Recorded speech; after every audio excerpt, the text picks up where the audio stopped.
National election 2008 take 3। আপনার নামটা please. Mohammad Atikuzzaman. আচ্ছা, আপনি কি ভোটার? হ্যাঁ, এবার ভোটার হয়েছে। কোন এলাকার?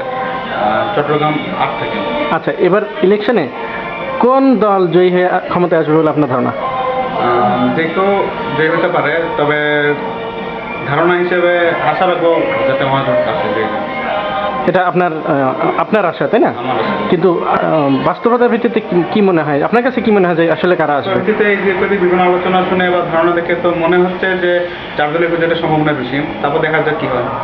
আচ্ছা আচ্ছা, ইলেকশন কি ফেয়ার হবে বলে আপনার মনে হয়? আমার মনে হয় বেশ ফেয়ার হবে, আশা করতে পারি। আচ্ছা, এবার যে না ভোটের বিধান, এটা কতটুকু কার্যকরী বলে আপনার মনে হয়? না ভোটের বিধানটা বেশ কার্যকরী, তবে এইবারে সেরকম কার্যকরী হবে বলে মনে হয় না, কারণ আমার যতটুকু মনে হয় না ভোটে সেরকম রেসপন্স করবে না এবারে। আচ্ছা, ইলেকশন নিয়ে আর কিছু বলতেছেন কি? আর কিছু বলতে চাই যে এবার ইলেকশনে বেশ কিছু জায়গায়, বিশেষ করে শিক্ষা প্রতিষ্ঠানে অনেক মারামারি গন্ডগোল হয়েছে। তো এসব মারামারি গন্ডগোলের কারণে অনেক শিক্ষা প্রতিষ্ঠান বন্ধ হয়ে আছে, যার ফলে আমরা অনেকে ভোট দিতে পারছি না, যার মধ্যে আমি একজন।